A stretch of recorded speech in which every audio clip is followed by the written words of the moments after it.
Let me ask you something. When was the last time someone called you strong? Not physically. Mentally.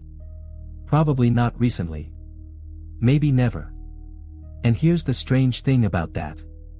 A study from the University of Pennsylvania found that most people dramatically underestimate their own psychological resilience. Meaning, the people who suffer quietly, who push through hard days without making a scene, who feel everything deeply but keep going anyway. Those people almost never see themselves as strong. They see themselves as barely holding it together. But what if that quiet survival is the strength? What if you've been mentally powerful this whole time and just didn't have the language to recognize it? Today, we're going to change that. Here are 7 signs you are mentally stronger than you think. Before we get into the signs, let's get one thing straight. Mental strength is not what movies tell you it is. It's not being emotionless. It's not never crying. It's not being the loudest, most fearless person in the room. Psychologists define mental strength, or psychological resilience, as the ability to adapt to difficulty without losing your sense of self. Dr. Amy Morin, one of the leading researchers on mental toughness, puts it simply. Mental strength is about your habits, your thoughts, and your behaviors, not your feelings. In fact, the research shows something counterintuitive. Emotionally sensitive people are often mentally stronger because they've had to develop more coping skills just to survive daily life. That means the fact that you feel things deeply doesn't make you weak. It might be the very thing that made you strong. Okay. Let's get into the signs. Sign number 1, you can sit with discomfort without running from it.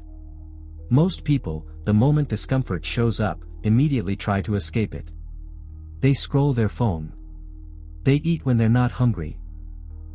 They pick a fight just to feel something different. But you've learned, maybe painfully, how to just sit with it. A bad day doesn't automatically become a bad decision. A difficult emotion doesn't have to be acted on immediately. There's a concept in psychology called distress tolerance. Your capacity to experience negative emotions without them controlling your behavior. And people with high distress tolerance don't feel less pain. They just don't become the pain. Think about the last time something hard happened to you. Maybe a friendship ended. A plan collapsed. You didn't fall apart. You got quiet. You got still. And then, eventually, you moved. That pause between feeling and reacting. That's not passivity.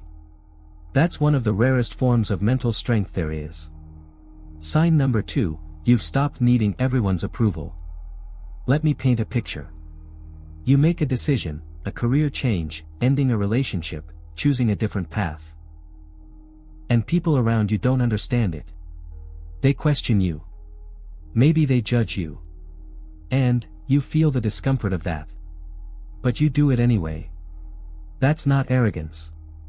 That's not coldness. That is psychological autonomy, and it's extraordinarily rare. Here's what most people don't realize. The need for constant external validation is actually the brain's threat detection system working incorrectly. Our ancestors needed social approval to survive. Being rejected by the tribe literally meant death. But in modern life, not everyone who disagrees with your choices is a threat to your survival. Mentally strong people have, slowly, often painfully, learned to separate social discomfort from actual danger. They can hear, "I don't agree with your choice," without translating it as, "I am not safe." If you've made even one major life decision that other people didn't applaud, and you survived their silence, you're stronger than you're giving yourself credit for. Sign number 3, you feel deeply but don't stay broken. Here's a myth that quietly destroys people. The idea that if you were really strong, things wouldn't hurt you. Wrong. Completely, scientifically, psychologically wrong. In fact, research from Columbia University found that emotional suppression, the act of forcing yourself not to feel, is directly linked to higher rates of anxiety, physical illness, and burnout. The people who never let things get to them often aren't strong. They're just delayed. The grief will find them. It always does. Mentally strong people do something different. They let the wave come. They cry if they need to cry. They acknowledge when something hurt. They say out loud, even just to themselves, "That was hard. That actually mattered to me." And then, not immediately, not perfectly, they build something from the wreckage. Think about the hardest thing you've ever gone through. Are you still standing? Then you didn't just survive it. You metabolized it. That's what mental strength actually looks like. Sign number 4, you set boundaries even when it's uncomfortable. Nobody tells you this, but setting a boundary is one of the most psychologically difficult things a human being can do. Because it almost always involves disappointing someone. And our brains are hardwired, deeply, evolutionarily hardwired, to avoid that. So when you say, "I can't keep doing this. That doesn't work for me. I love you, but I need some distance right now." And you say it even though your hands are shaking. That's not easy. That takes an enormous amount of self-worth. Because to set a boundary, you have to believe, on some level, that your needs matter. And a lot of people never get there. They shrink. They over-explain. They apologize for taking up space. But you've drawn a line somewhere, for someone, at some point in your life. Even when it cost you something. That's not a small thing. Psychologist Nedra Tawwab, who has spent years studying boundaries, says something powerful. The ability to say no clearly and without guilt is one of the clearest indicators of a healthy, developed sense of self. You have that more than you know. Sign number 5, you don't need to win every argument. This one surprises people. Because our culture rewards the person who gets the last word. The one who wins. But here's what psychology tells us. The compulsive need to always be right is actually a sign of fragile ego. A self-esteem that depends on never being wrong. Mentally strong people have quietly developed something different. They've learned to ask, do I want to be right, or do I want to be at peace? Not every situation deserves your full energy. Not every comment requires a correction. Not every provocation deserves a response. The ability to let something go. Not because you're weak or you lost, but because you value your own mental space more than the satisfaction of winning. That's called ego regulation. And it's a superpower most people spend their entire lives never developing.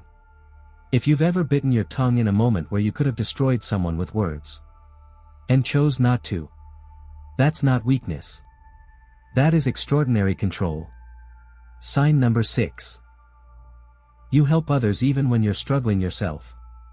There's a beautiful and heartbreaking pattern that researchers have noticed in highly resilient people. Even in their hardest moments, they still show up for others. Not because they're performing strength. Not because they're trying to look good. But because somewhere inside them, empathy survived the hardship. In fact, studies on post-traumatic growth, the psychological phenomenon of becoming stronger after trauma, consistently show that connection and contribution are two of the most powerful paths through suffering.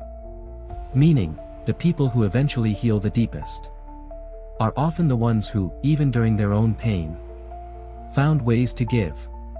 If you're someone who checks on friends during your own hard seasons, who listens deeply even when you're exhausted, who somehow finds energy to care when your own tank feels empty, that's not you being naive or a pushover. That is one of the most evolved, most emotionally sophisticated things a human can do. That's compassion under pressure. And it's rare. Sign number 7, you're hard on yourself, but you keep going anyway. This last one is the most misunderstood. Most self-improvement content will tell you, be kind to yourself. Embrace self-compassion. And that's true. That matters. But there's another kind of strength that nobody celebrates. The person who knows they fell short. Who sees their flaws with uncomfortable clarity. Who replays mistakes at 2 a.m. and genuinely wishes they'd done better. And still gets up. That person doesn't need to pretend they're perfect to keep going. They carry the weight of their self-awareness. And they move anyway. Psychologists call this high internal standards with behavioral persistence. It's different from perfectionism, which paralyzes. It's the version that hurts, but produces. The quiet inner critic that says, you can do better. Paired with the deeper voice that says, so go do it. If you've ever felt like you're your own harshest judge. And still showed up to try again. You are not your own worst enemy. You are, in the deepest sense of the word, your own greatest ally. So let's go back to where we started. When was the last time someone called you strong? Maybe the answer is still, never. Maybe the people around you don't see it. Maybe you don't see it yet. But here's what I want you to sit with. Strength isn't always loud. It doesn't always look like someone running toward fire. Sometimes it looks like getting out of bed on a hard day. Sometimes it looks like staying quiet when every part of you wants to explode. Sometimes it looks like loving people.